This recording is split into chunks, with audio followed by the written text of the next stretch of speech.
topics and opinions expressed in the following show are solely those of the hosts and their guests and not those of W4CY Radio, its employees, or affiliates. We make no recommendations or endorsements for radio show programs, services, or products mentioned on air or on our web. No liability, explicit or implied, shall be extended to W4CY Radio or its employees or affiliates. Any questions or comments should be directed to those show hosts. Thank you for choosing W4CY Radio.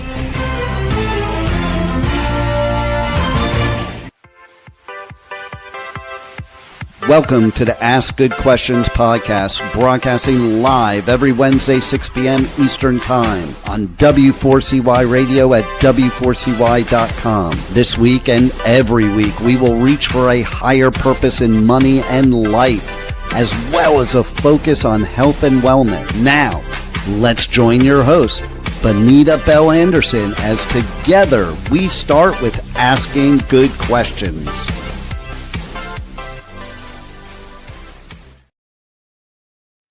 Hello, good day, and welcome to the Ask Good Questions podcast.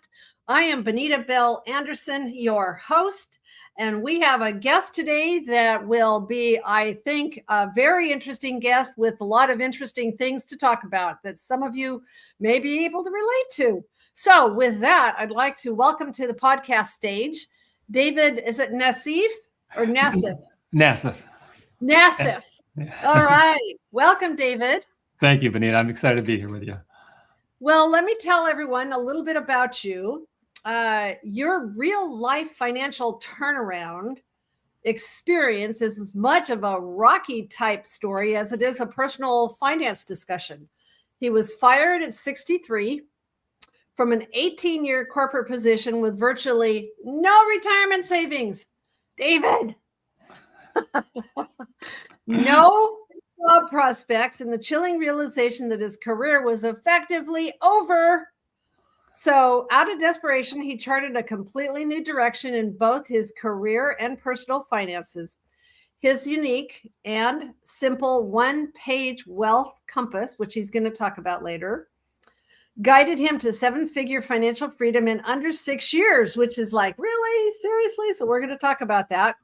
Now in his book, he has a book called One Page Wealth Compass. He shares that exact compass along with the hope and practical steps he wishes he had known decades earlier. So he's here to show us how it's never too late to navigate safely to financial freedom, whatever that means, right? Right. So, David, is there anything else you'd like to add to that? No, you said it pretty well. That was a day I'll never forget, and I wouldn't wish it on anybody. Like you said, I when I did the math, I had about 2 years left of money, and so I was scheduled to be broke by age 65. Happy retirement, and it was pretty terrifying, to be honest with you. So, what was the most dangerous thought that you had then in that first week? You know, it's just like I can imagine. It was probably shock. This can't happen. Can't be happening to me. What do you think was the first thing that you thought about? I tell you, driving when that happened, driving home was one of the worst things because all I'm thinking about is how am I going to tell my wife Mary? We've been married for 30 years, and she did not deserve the mess I just threw our life into. It was very scary. I remember when I first got fired, the first week we went to a grocery store because she needed some help with some groceries. There was a big sale. She wanted to get them to conserve money. And I went with her, she asked. And then I remember standing at the checkout, like at the end of the checkout, waiting for her to check out. I'm looking at the store and it's all women and little children. I felt like I was the only man there. I felt like I had a sign on me called The Biggest Loser. I should have been working. I should have been earning living for my family. And Bonita, what was the terrifying thing is the helplessness I felt. It was just like, I wanted to escape. I wanted to just break out and do something productive and effective for my family. And I couldn't. It was just like one of the most helpless feelings in that moment in that grocery store that I can ever remember in my life, feeling so helpless. Well, you've said that the math said you should be broke, right? Yeah. So those are assumptions, right? What assumptions did you have to face then? I mean, because really so much, everything is perspective. And so what did you say to yourself? Well, I remember waking up in the middle of the night one night and thinking to myself, we have all this money still going out. We still had our electric bill and all the other bills we have, and I have no money coming in. And literally, when I did the math, if you want the breakdown, we had 9 months of an emergency fund in terms of what we live, what would take us to pay our bills. We had 9 months of emergency fund, and then we had 15 months of a retirement fund, which I wasn't going to touch under any circumstances because it was so underfunded. It wasn't funny. And then to drain that so I really had a 9-month runway, not a 2-year runway, like I say in the book, because I wasn't going to touch. And so and that was terrifying, to be honest with you. Yeah. So basically you're having to sit yourself down and go, okay, so what was the first decision you made that actually changed that trajectory? Sure. Well, I remember it was about 2 months of dead end job searching. My heart was not in going back into the corporate world. That's the last thing I wanted to do. And I'd interview with these people. I think, you're 63 and you made this kind of money. I was making very good money. We could hire somebody half your age for a third of what you were making. Yeah, no, they didn't say that, but I knew that was what they were thinking. And it just was so frustrating. There's body language, there's tone of voice. Yeah. Exactly. And so I said to myself, and plus I think could tell my heart wasn't in this. The last thing, like I said, I want to do is go back in the corporate world. So after 2 months, I said to myself, this is it. I've got to do something different. And so I took a huge risk. And I went to work as an independent sales agent on straight commission, no salary, no safety net. The first months were brutal, cold calls, constant rejection, rookie mistakes. The rejection was like incredible. But Benita, it's funny though, that rejection I continually got, I believe looking back on it now, was the resistance I needed to build my mental muscles. Because after 10 months of grinding, and I'm talking real grinding, we achieved something that was pretty incredible. I was suddenly, after 10 months, making as much money as my good paying corporate salary. And for a very brief second, I thought, we made it. But then I realized, wait a minute, we didn't make nothing because we have still not saved anything or invested anything. I said, I have to do more than make money. I made good money for 40 years. Where did it get me? I need to learn how to invest. I need to learn how to build. And I didn't have much time. I couldn't waste time with a bunch of stupid investment theories and go off on tangents anymore because I did that for 40 years and there's no more of that. Okay. So I buckled down.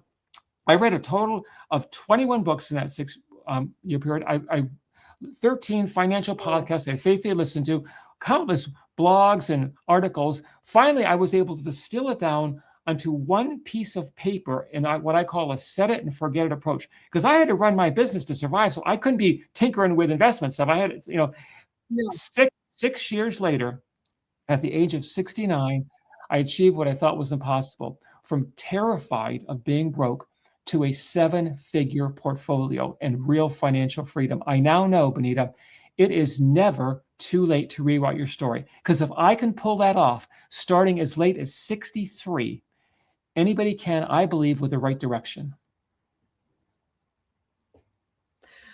What would you say? I'm just wondering, what was Mary thinking through all this? Was she supportive or was she freaking out? No, when I came home and told her, she was, first of all, extremely supportive. She believes in me more than I believe in myself, and she really does. But, I've known her for 30 years, been married for 30 years, and I could see in her eyes the fear or the concern. She did her best to hide it from me. She really did.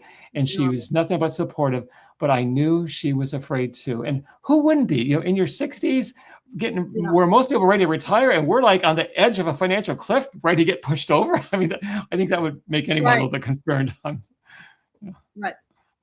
So what's interesting is at church, we are studying the Old Testament this year. And I've just been reading about Lot and the story of Sodom and Gomorrah and Lot and his wife that turned around and looked back. Yeah. And I thought, do we look back and grieve over things that we used to have? I mean, what did you have to grieve over with a late career firing, like status or certainty or routine or ego? What do you think? Well, I'll be honest with you. In this one respect, I think I had a little advantage. I threw all that out the window really quickly because I said, listen, we're on survival mode. We have a clock ticking, and I don't have time to worry about my status or my ego or my pride. I need to provide for my family. And I got real serious real fast. And like I say, I did immediately start trying to get another job. But after 2 months, I says, this is not working. I'm going to start my own business. I have to. That's because no one else is going to hire me. So it wasn't really like, this dream come true. It was like, that's my only option. There's no plan B here. This is one plan. So that's kind of really the truth of it is. What do you think sabotages people? It could be anything. It could be health. It could be, like your experience with getting fired. It could be like in my experience, my biggest shift in life was mid 40s getting divorced and not expecting that. And what emotions do you think typically sabotage people, like panic or embarrassment or denial or anger? I mean, when I think back about my biggest issues around having to restart again midlife, it was denial, anger, and everything else. What did you see in yourself? It's funny. I didn't blame my employer for firing me, not at all, and I didn't really, I just didn't feel like I had time for all that. I mean, I know it sounds weird, but there was panic. I mean, there was definite panic there. There was fear there. But in terms of looking back with anger or regret or mad at somebody else and I'm a victim, I just didn't have time. I says, I got to get this thing handled and I got to figure it out quickly. And I guess my reality or my practical side of me really kicked in, fortunately, early. And I don't blame people who feel, bad about getting fired, but I just didn't have that time and I just didn't have that desire, really. I just wanted to get this thing solved quickly if I could. So really what I'm thinking, for those that are listening that may be going through something that's an upheaval, it's really identity that you're talking about. It's adopting a whole new identity. What I'm seeing in you is you had to reframe who you are and what you were going to do now. So did. Talk to me about that. Well, I feel, Benita, and I'm sure most people or a lot of people feel this way. I felt a sacred responsibility to provide for my family. This was not a game. This was not something that'd be nice to do. And I just felt that way. And I guess that's what got me so serious so quickly. I says, I just can't. I mean, it's one thing to be a failure in business, but to be a failure as a husband, and I know my wife would never say that I was that. I'm just saying I would feel that way. That was probably the more to being a failure as a husband and a father. That was more fearful for me than in the business world and in the prestige and the status and my career and title and all that kind of thing. And that's what really motivated me. I just had this, I felt this all my life. It's my responsibility to provide for my family and I have to do it. And it's not an option. And whatever I have to do, I don't care how hard it is or what it is. I just got to do that. And that I think really helped me just push myself ahead and not have a pity party for myself or whatever. Well, when I started this podcast in late 2020, it's been a couple of years ago that I started this podcast. And I was asked, what do you want to call it? And so I said, all of the big mistakes that I've made in my life have been because I didn't ask the right questions. Yeah. So what's the best advice you have for somebody who's maybe 55 to 70, in that age range, and they're stuck in, I've completely blown this, thinking, what question should they ask themselves first? Well, where they're at now, and just to give you a little background here, is when I was doing all this financial planning and not, trying to figure it out, I did, when I got a good idea or when I got a great tip that I researched, I did the math on, it wasn't just something that I trusted somebody in it, because there was no more trust anymore when it came to financial advice. I had to prove it, the math myself. I had to do the research myself.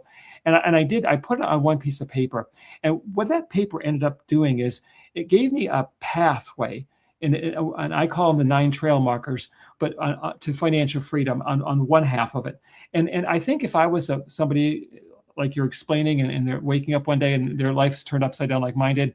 I would look at that, because fortunately now it's made. I mean, it's on my site. It's free. There's no one has to pay anything for it. And I would just say, okay, where am I on this step, and what is the next step? And that's what I think it's really helpful to understand where you are and then where you want to go. And those 9 trail markers, they just naturally push you in the direction that you want to go, and to see your goal, and to achieve the goal. And so I just, that's what I would do. I mean, and I wish when I got fired, I had that. I mean, I had to develop it, and it took me a little time to do that. But when I eventually did, I held on to it like my security blanket. And to this day, Benita, I mean, my financial situation is tremendously better. I mean, tremendously. I still use that. I still use that same compass, and it keeps me on track. It keeps me focused, and because I could easily get off track. I mean, that's what happens to a lot of people. No, not with this compass. Not if I review it, and I stay on track. And so what he's talking about is this. We're going to go into a little bit more depth right there. So it's called a one-page wealth compass. That will be, it's on his website, but on my website, I have a place where I have all these information about guests. So there will be information about David there, and about his website, and about where to go get this wealth compass. It's an invaluable, it's in one page. There's all these great things that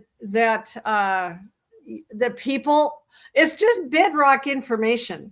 So what are the core components? It's the one-page wealth compass. What are the core components of that? Well, the first thing is, and this is what most, Benita, I didn't want to, first of all, when I did this compass, I had no thought of being an author. I never thought of it. This was for my survival. It wasn't for, being a famous author or whatever it is.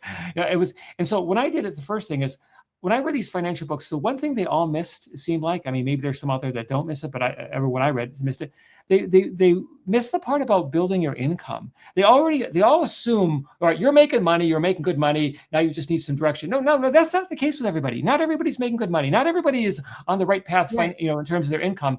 And so my first step was all about your career. And the first 2 chapters in the book are all about the hard lessons I learned, and how it really helped me when I was in a real bind in 63, to take those lessons and to apply it. So I didn't stumble and didn't fail, at this new company, because I had a company twice before, Benita, in my 40s. Both of them failed. One of them sunk me into deep debt. I mean, deep debt, a 6-figure debt. Been there, done that too. Okay. Yeah. But what I did, Benita, is I says, wait a minute, what lessons did I learn from that failure? And one of the lessons I learned was, my skill is not selling tangible products; it's selling intangible products. And if I really believe in it, I'm really good at it. Another thing is, get out of debt, and don't go into debt when you're doing the business. And another thing I figured out, I just kept, and I had about 5 things, and I put them on my compass for me, and I put them in. Then I put them in the book, so people can see, hey,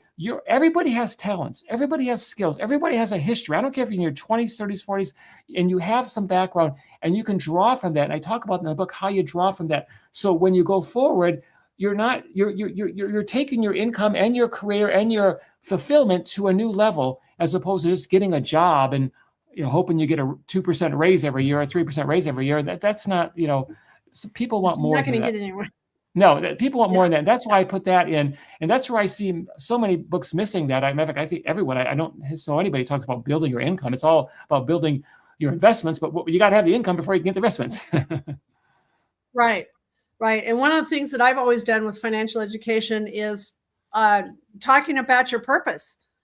What's your purpose for money? But really, it's what's your purpose for life. And so what you're talking about is really those foundational things about why you're doing what you're doing. Yeah. Right? Exactly. So let's see. So career and income success. Yep. The 3% protection fund and insurance check. What's that? Yeah. See, a lot of people, they say you should have an X dollar amount initial emergency fund. I call it a protection fund.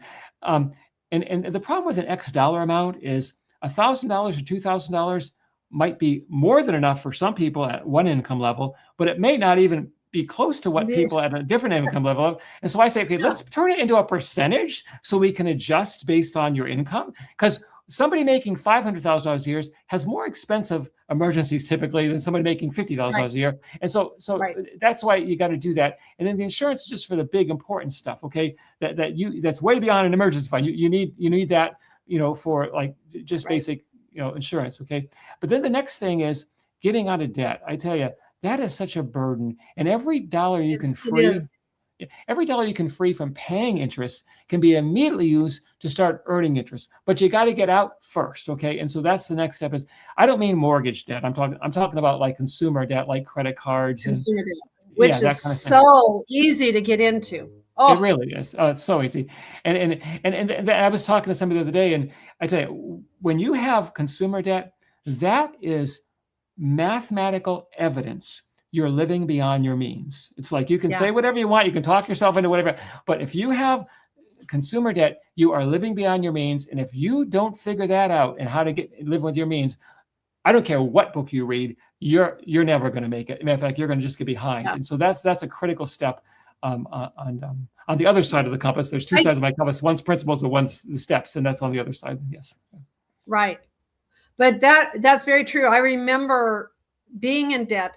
And I remember when I finally got out of debt, how it was like a burden lifted off my shoulder. And because I was also, you know what I was doing to me? Because I'm in the financial world, it's like, I should know better. And so I was beating myself up because it was like, you should know better. But I'm like, well, these are all the reasons why you have this debt and da, da, da, da, da. So anyway, but yeah, I think you are right on with saying it's proof positive. Yeah. That and let me. Okay. No. Well, that's just that you got to get this turned around. Yeah, you do. And the thing about this is too, I read a lot of people's steps to wealth and other books, stuff like that. And I noticed some problems with them. One, they forgot the income part, but two, and then they wouldn't have a percentage, they'd have a flat dollar amount. But another one that was a big one, and this is subtle, it's very subtle. And it's this whole thing about an emergency fund. I'm talking about your full emergency fund, not the one after you get out of debt. Here's what most of them say, and most gurus say this: first, get your 3 to 6 month emergency fund. Once you get that fully funded and you are safe now, then start retiring. And I don't know, I just questioned that. I says, wait a minute. So I did the math on it, and it would take most people about a year or more to get a 3 to 6 months emergency fund, which means they're out of the market. Yeah. They're out investing for 3 to 6 months, for a whole year. Now, I took that 1 year of money that's not getting invested. And I said, okay, if you had invested it for the year, what would happen if you're from 25 to 65, 40 years later? What would happen? That would be worth $500,000, just shy of $500,000. Okay. And so what I say and what the math tells me is no. Don't wait till you're fully funded emergency fund. Do both at the same time. Fund your emergency fund and start funding your investments. Why? You're out of debt now. You don't have all those debt payments. Okay. So you have more cash flow, and do them at the same time. Just that simple tweak that most gurus do not get will put another $250,000 in your pocket when you retire. And that's effortless. I mean, there's no real, they just have some people get dogmatic about, oh no, for decades, we've said it this way and it's got to be this way. Nah, let's look at the math. Let's be objective here. Let's not just get because of decades we've been doing it. And that's why people take longer to get to their wealth goal than they should, because a lot of these rules are just, they've been around since your grandma, but some of them aren't that accurate, to be honest with you. Right. Well, basically, one of the things you're saying is that direction matters more than speed, right? Well, absolutely. So what's that mean? What does that mean in practical money terms, that direction? Is that kind of what you're talking about here? Yes. Doing funding growth? Yeah. Clear direction beats misdirected speed every time. I was going real fast for 40 years with, invested here and this shiny object here. And, oh, the market's down, I got to pull it out. Oh, the market's up, and I was just doing everything wrong, but I was going fast. I was speeding for 40 years. I was going in circles, basically. What the deal was, once I got clarity, Benita, I tell you, my speed really picked up in the right direction. I wasn't going in circles anymore. And I tell you, I know people think, oh, that's crazy. How can somebody build, from nothing to 7 figures in 6 years. Well, when you have absolutely clear direction and you stop listening to all these little things that are just off on the other ones, but no one wants to question them because we've been saying it for years, it's amazing how much speed you can pick up with safety. That's the key, with safety. All of my investments are highly. But can I just tell your audience a little bit how I'm investing, because it might be helpful to them. I only have 2 investments, Benita, just 2. I have one index fund for the total U.S. market, which means I own every publicly traded stock in the entire U.S. market. It's a little tiny sliver of it, but okay. The second fund I have is I own every publicly traded stock outside the U.S., not the U.S. So bottom line is I own every publicly traded stock on the planet. You cannot be more diversified. The only way I'm going to lose all my money is if the entire planet goes under. And if that happens, we have much bigger problems than what our balance is in our accounts. Okay. And so that's, right. This doesn't have to be, this is not risky. It's actually the opposite of risky. It's much, much safer. Right. Yeah, we are we're a little bit different, but we are basically doing the same thing and teaching people about what we call academically globally diversifying. And that's because of, not, the whole eggs in one basket type of thing. Yeah. So yeah, I'm with you on that. That's a good direction to explore. And so what do you think? So speaking of direction, what do you think is the single most common wrong direction you see people take in their 50s and 60s? What do you think? Well, it's hard to say single, but let me just mention 1 or 2 real quick. One is watching cable TV financial channels. Oh my gosh. Jimmy Cramer is my favorite. Oh, it drives me crazy. No, let me just say this. I got to qualify this. I watch cable news financial channels, but it's strictly for entertainment purposes. I would never take any advice from. I remember once I was laughing at a guy who was making a forecast, and my wife says, "Honey, how come you're laughing at him?" He goes, "He don't know. He's just saying what he thinks, and he's got a 50% chance of being wrong and a 50% chance of being. He doesn't know anything." Warren Buffett, I love his quote by Warren Buffett. He goes like this: "Forecasts tell you a lot about the forecaster, but nothing about the market," and that is so true. I'm telling you, so all these experts, I truly only watch them for entertainment. And I do not watch them would never take advice on that. Because when you have a plan, here's the deal. If you don't have a plan, you're part of somebody else's plan. And for 40 years, Benita, I was part of somebody else's plan. And look at where it got me. Yep. Okay. It got me broke on the edge of a financial cliff. Now that I have my own plan, I don't even listen to them. It's just talk. And I actually find I enjoy listening about companies. It's kind of entertaining to me, but it's not a source of financial advice. So please turn off the cable news if you're going to. I mean, I don't mean it's good news, but I'm just saying don't take financial advice from them. Just, that's one thing I do. No. So if one of our listeners said, I want to do one thing this weekend with his compass, what would it be? What result? What should they do first? Well, the thing is, that answer is going to be different for different people. What I would say is I would take a look at the compass. I would look at the left side with the 9 trail markers, and I'd say, okay, where am I at right now? Okay, or I'm in the middle of this step. Okay, so my next goal is to finish the step so I can get to the next step. Okay, and that's the first thing I would do. The second thing I do is look on the right side for the principles. So this way, it stops you from getting off track or off on tangents or the new shiny object, or you hear this, or your neighbor or your brother or father-in-law says this is something, and just hey, how can I not make? Because 50% of the problem is people get off track and they start making mistakes because they don't have that big picture focus, the 30,000 foot focus. And so that's what I would do. Look on one side, look on the other side, and see where you're at and go from there. There is no standard answer. It's custom to the person, Right. So you've got this story, and I always like stories. I think stories teach us a lot. This one is the janitor versus the NBA star lesson. Oh, yeah. So walk us through that. Well, okay. The average NBA player makes over $10 million a year. But now, I didn't say $10 million in their total career. I'm talking in a single year, they make over $10 million. Okay. Yeah, But it's crazy, isn't it? it is. I've It is. written a book about pro athletes, and I did the research. Yeah. Okay. Oh, good. So you know that. So, anyways, but here's the reality of it. Okay. From the NBA, 5 years after retirement, 60% of them, okay, are broke, according to the Netflix documentary Broke. And the NFL is worse. And the NFL, only 2 years after retirement, 78% of them are either bankrupt or in serious financial stress. And that's according to Sports Illustrated. Now, compare that to Ronald Reed, who was a janitor. And before that, he was a gas station attendant. So guess what kind of money he was making? Very modest, very modest. But he learned to live below his means and invest the difference.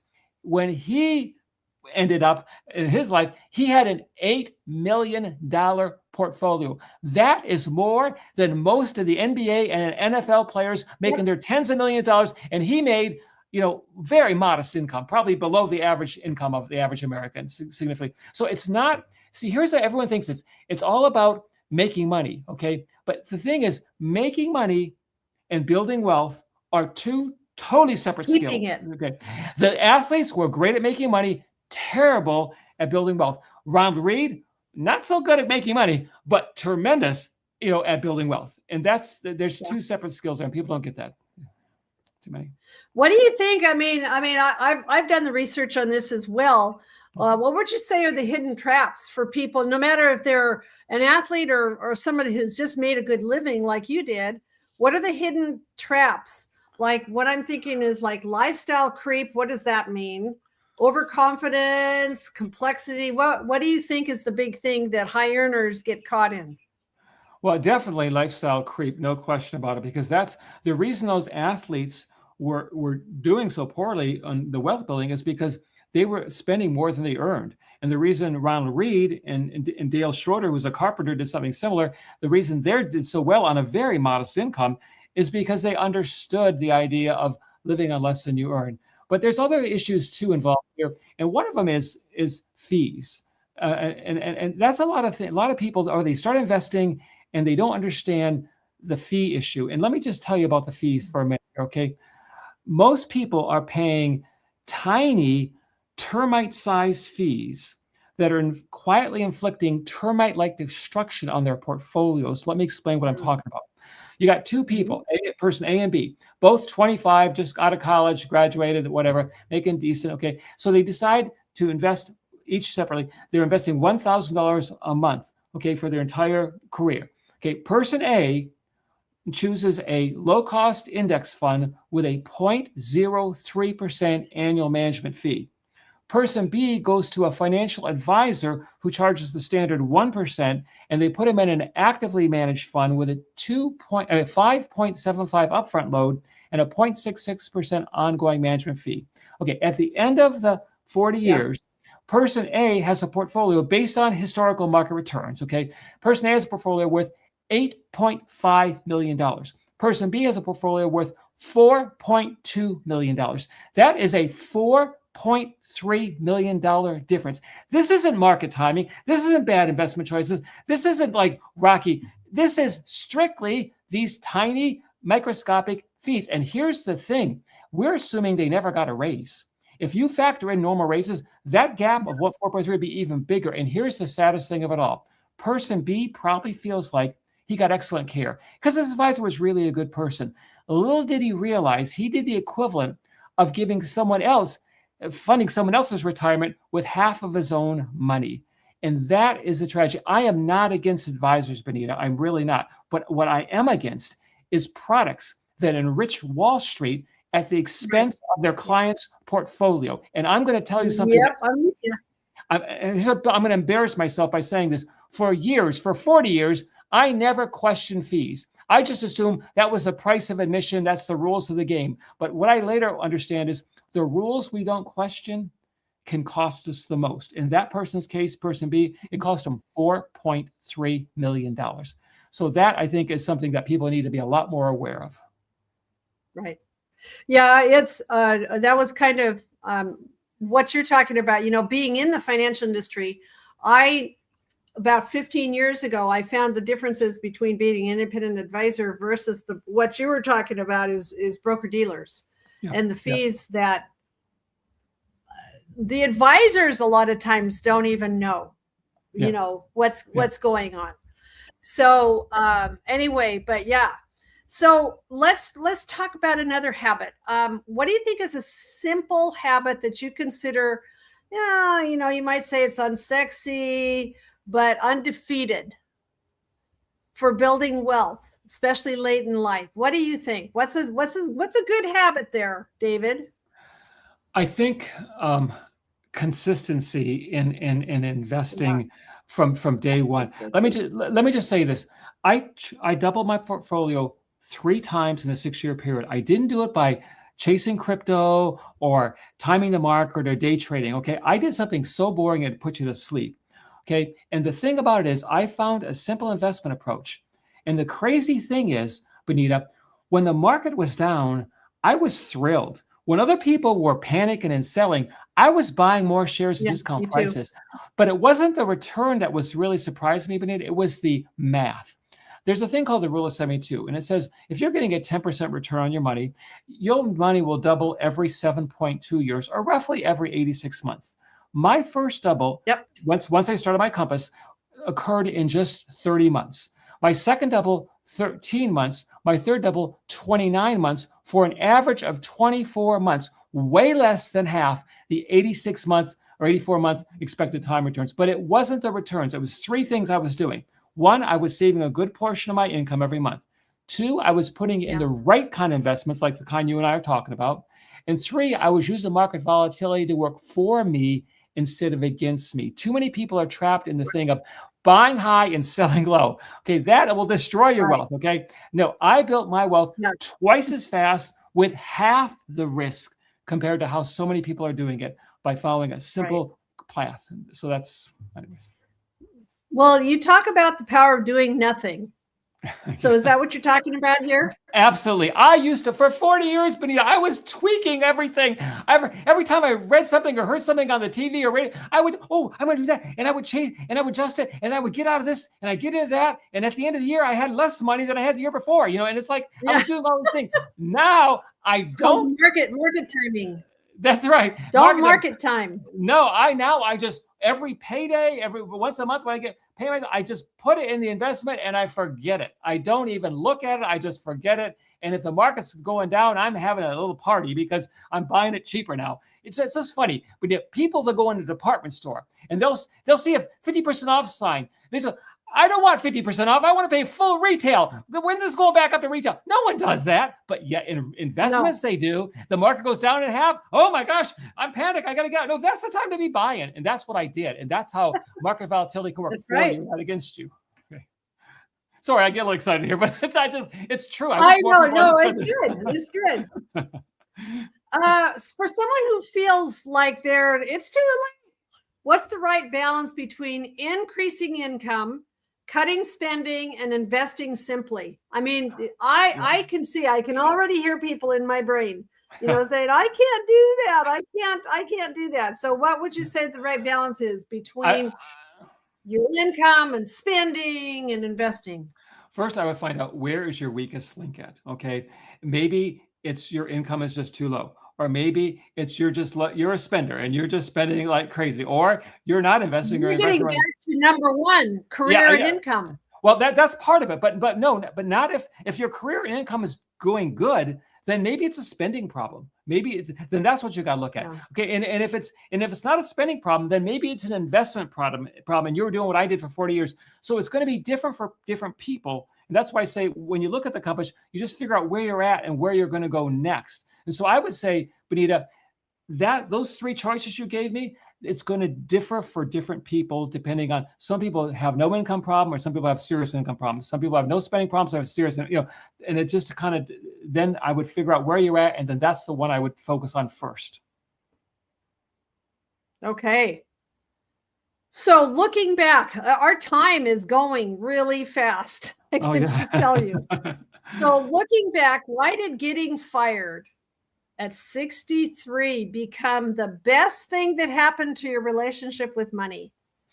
Well, I'll tell So you what, as we start wrapping up, Yeah. what do you want listeners to believe about their second act, or about, I'm starting now and I'm going to go forward? What do you want people to know? Well, when I got fired, like I said, it was the worst day of my life until it became the best day of my life. And the reason it was a blessing to me, really, it was a true blessing to me, because Benita, and this is embarrassing to admit, I didn't have the guts to quit. I should have quit that job 8 years ago. It's a good job, good company. I'm not complaining about the company or job, but I This knew is the I first was. time you've said that. Yeah, I knew I needed to make a change, but I didn't have the guts. When you're in your late 50s, you just feel like, hey, I need to ride this thing out. Well, I was riding on the wrong horse. I was going over the cliff here, but I just didn't have the guts. So I felt I was blessed. And I think powers that be knew I didn't have this courage to do this. So I got a little nudge, and I am so grateful for that nudge. It was kind of a push over the cliff, it seemed like, and that's what really did it for me. I wish I could say I was confident. I just said, hey, you can take this job and shove it. I'm going to do it. And that wasn't me. That was the opposite of me. I was conservative. I would want to play it safe. I was a little nervous and scared. I knew we were having problems.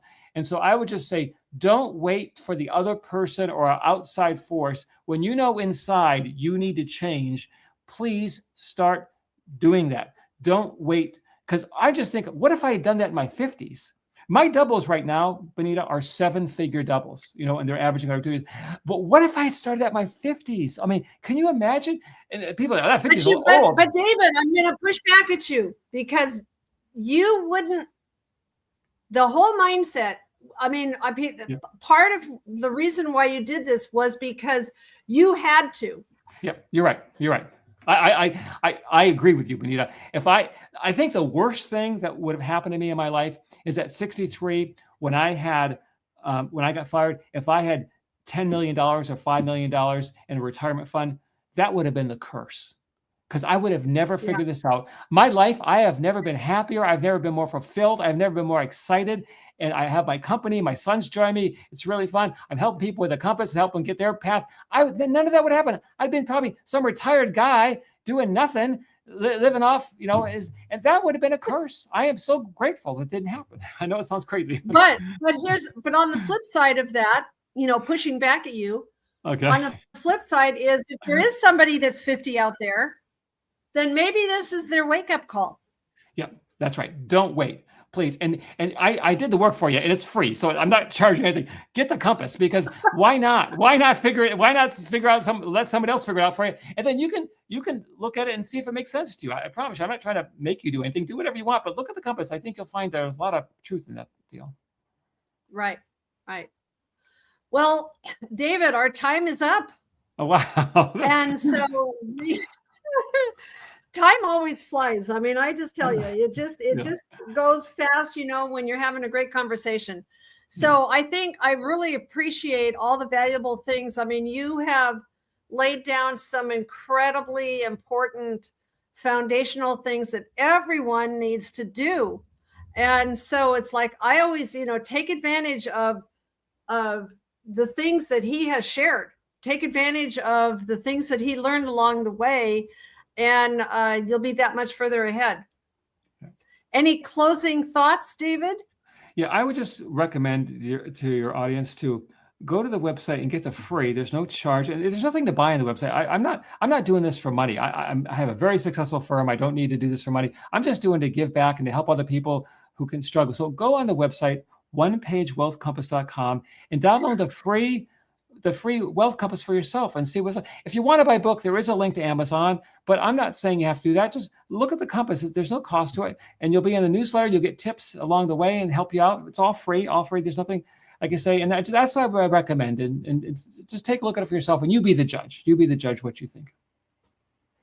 So with that, thank you, everyone, for joining us today on the Ask Good Questions podcast. Thank you, David, for joining us, and we will see you next time. Thank you. Bye for now. Bye. Today's episode is over, but we did ask good questions again, didn't we? Don't miss out as we broadcast live every Wednesday, 6 p.m. Eastern Time on W4CY Radio at W4CY.com. Join Benita Bell Anderson next week for more conversations with experts on finances, retirement, behavioral finance issues, health and wellness, and more. Until then, remember to ask good questions.